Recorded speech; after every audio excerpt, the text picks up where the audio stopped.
slip out of your mother into warm, shallow coastal water.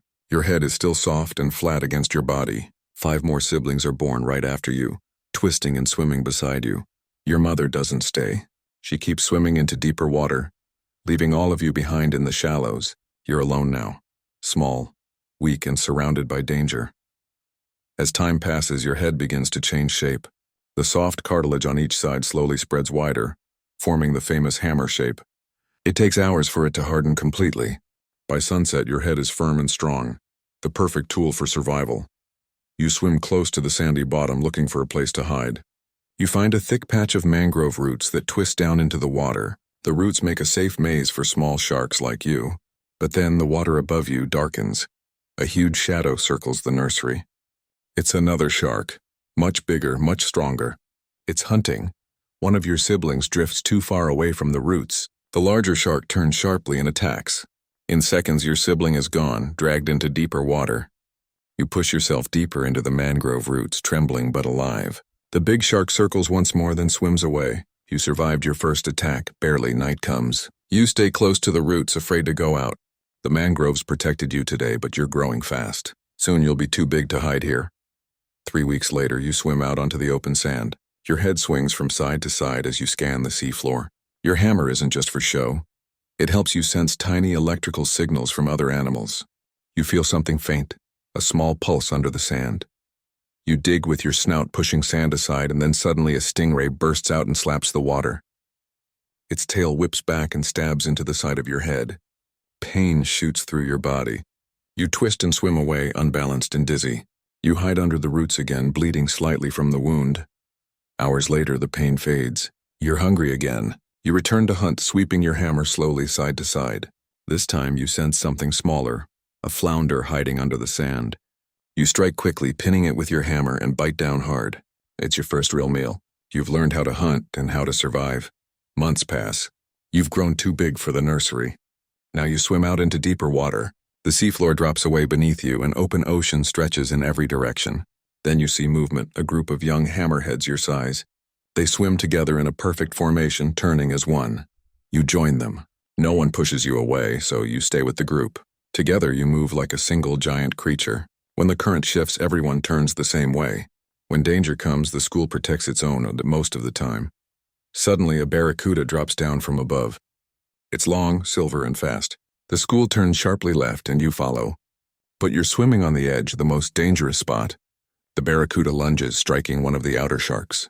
Blood fills the water. The injured shark falls behind as the rest keep swimming. You push toward the center, using your body to wedge yourself between others. From now on, you stay close to the middle.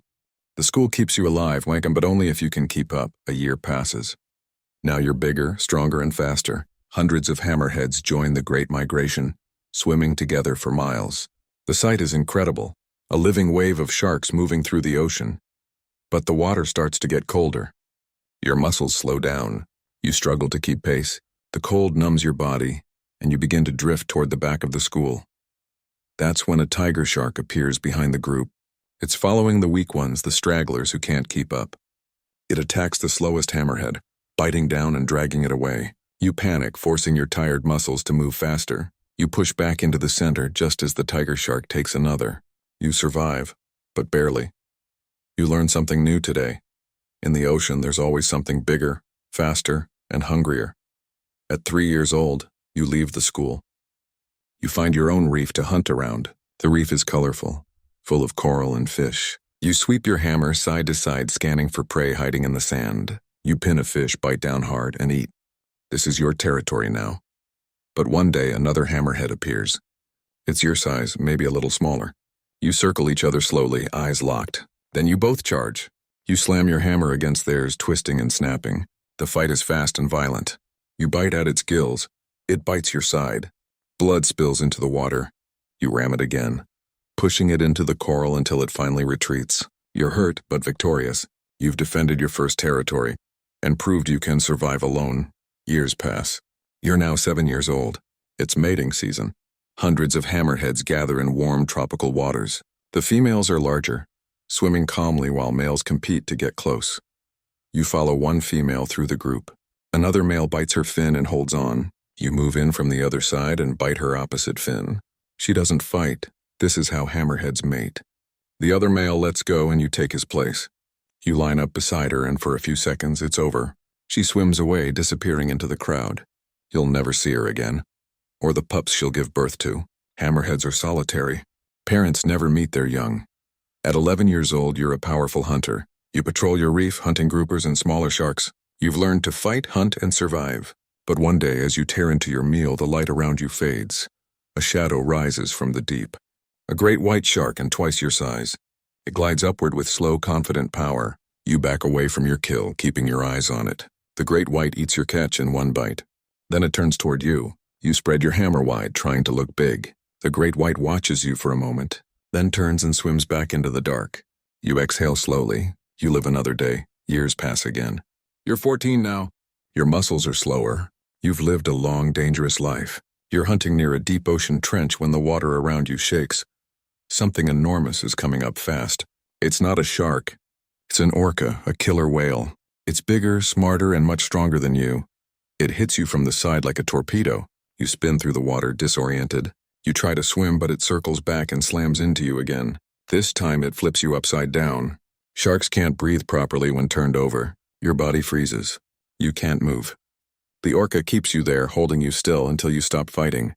Your body drifts slowly toward the ocean floor. Your hammer tilts to one side as you sink into the dark. The current carries you down until you disappear completely. Life as a hammerhead shark is powerful, but brutal. From the moment you're born, you're hunted, hurt, and left to fight alone. You grow strong, you survive, you rule your reef, but in the end, even the strongest shark meets something it can't beat.